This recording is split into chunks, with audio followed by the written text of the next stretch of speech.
Alright YouTube, MotoCARR here with another remote start video. Today we're going to be showing how to put in a remote start in a 1990 Mazda Miata. The model we're going to be putting in is a Ready Remote 24921.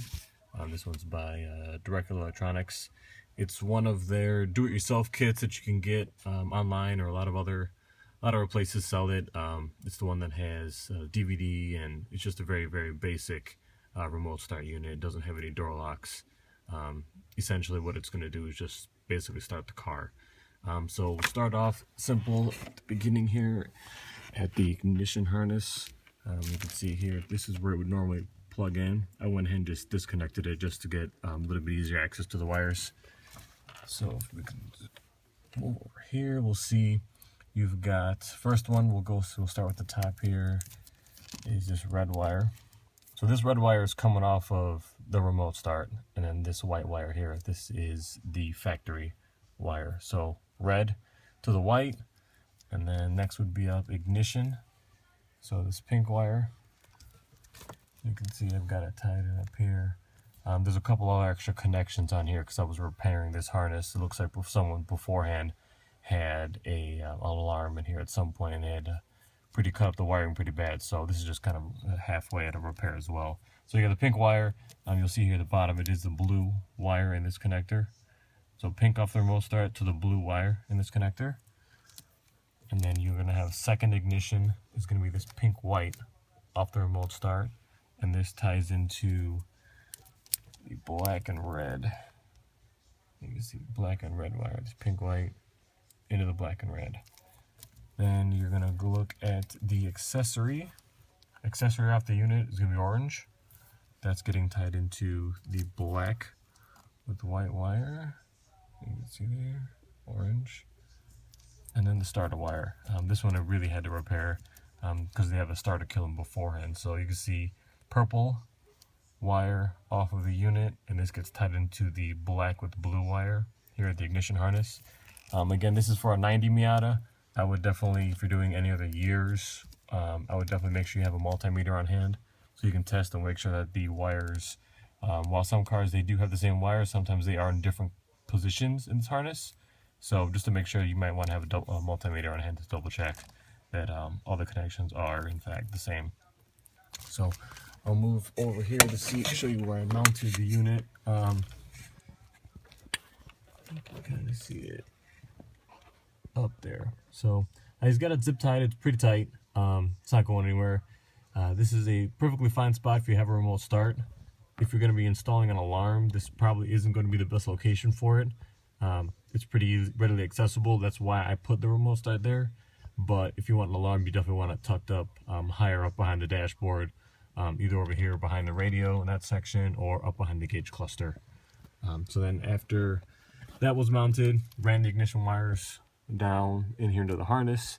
I went ahead and disconnected, and I left these wires long just so that when I go to plug it back in like this, the wires aren't tight and tugging this harness back up in here. So you don't want to have any extra, you don't want this harness to be any tighter than it already is. So that's why you'll see here I went ahead and I threw a zip tie on it. So I run the wires from the unit to the ignition harness. You zip tie it here. That way you can have your wires dangling and then make your connections here. That way you know that this section here is a fixed length. You don't have any wires hanging down. You'll end up not having to tie up a bunch of wires and risk shortening up this harness, and then you might not be able to plug it back into the ignition here. So after you got your ignition connections made, usually all I'll do is next up is parking lights. That's this white wire. So in this Miata, this unit has a parking light jumper on it. It starts off by factory default, it's in the positive position. So you can pull the jumper out and you can switch it over to negative trigger door locks if that's what you have. But in this car we're using positive. You grab it from behind the dimmer switch, and you can see here we made that connection at the red with black wire. This white wire comes up, and then we made this connection here. Not quite finished with this install yet. Just making sure you guys can see all the connections. We'll go ahead and tidy it up and then tuck all and hide all the wires back up after that. Next up, you're going to do, I usually after that point, I'll run the antenna wire. really doesn't matter when you do it. It's just out of habit. So here's the antenna excess that I have. Got it zip tied up. I run it up through behind the dash, and then bring it up here. You'll see an extra wire. This is for a Bluetooth microphone, but you got it. Here we go. Tucked up in there, and then I actually mounted it right here at the base of the dash. These units, it's pretty small antenna. This car is so small, it's not going to make that big of a difference if we were to install it here versus up behind the rear view mirror. That's typically where we would put them. These units got pretty good range. This is my personal car, so I'd rather have it here kind of hidden rather than up behind the rear view mirror. If it sacrifices a couple feet of range, so be it. I like it here better. So yeah, just tuck the wire from the antenna. Basically all you do is you plug it in, stick it to the windshield, and then run it all the way down here up behind the dash, and you can see the excess hanging, so we'll get that tucked up away.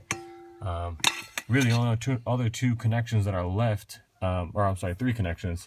You're going to have your attack wire, your brake wire, and ground.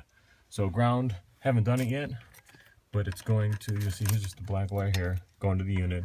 We're going to go ahead and ground it to this metal bracket right here, right when we're finished. It'll be the last connection we're making. Attack wire, these units have attack input.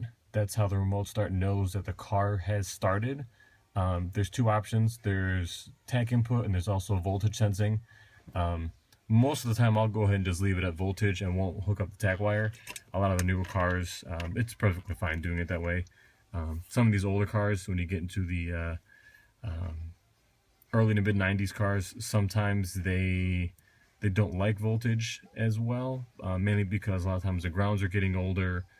It's not detecting the right current voltage, maybe not be as high in some of the newer cars, so sometimes the car might it'll actually start, but using voltage sense, the voltage may be a little lower than usual, so the remote start might think that the car didn't start, so it'll turn the car off and then start it again even though it is already running.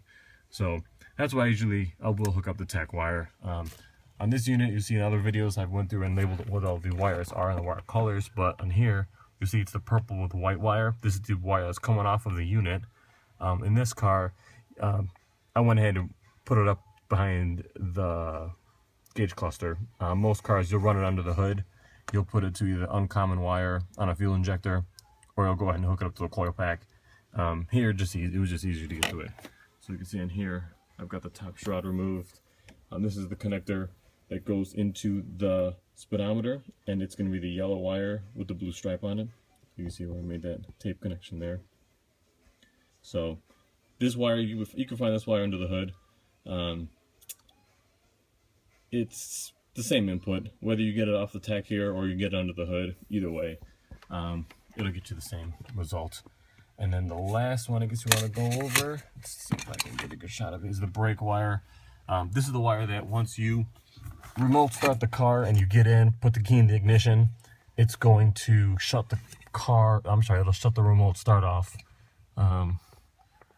once it's running. So you put the key in, step on the brake, the remote start turns off, and the car stays running. So here we go. So you'll see there, that brown wire coming off, it's this green wire coming off the switch. That's the factory wire. Let's see if we can point to it a little bit here. Yeah, so here we go. Get this out the way. So brake switch is right here. You're gonna have 2 wires. There's a white with green stripe and a green wire. This green wire is the one you want to use. And then here's the brown wire coming off the remote start.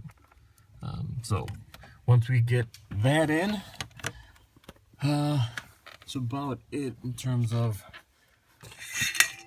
getting all your main connections done. Once you're at this point, you've made all these connections, plug this back in, get it grounded. The only other step you'll have to do is learn the tach signal. Essentially what that does is the remote start learns the tach pulse in the car. It's super simple. Start the car, there's a push button, you hold it till the little LED on the remote start turns on, and then you let go, and then your tach is programmed, and then you can remote start the car. So you guys got any questions, you can either shoot me an email, refinedperformance@gmail.com, or you can go and post up the questions in the comment section, and I'll do my best to answer them. Thanks a lot, guys. See you next video.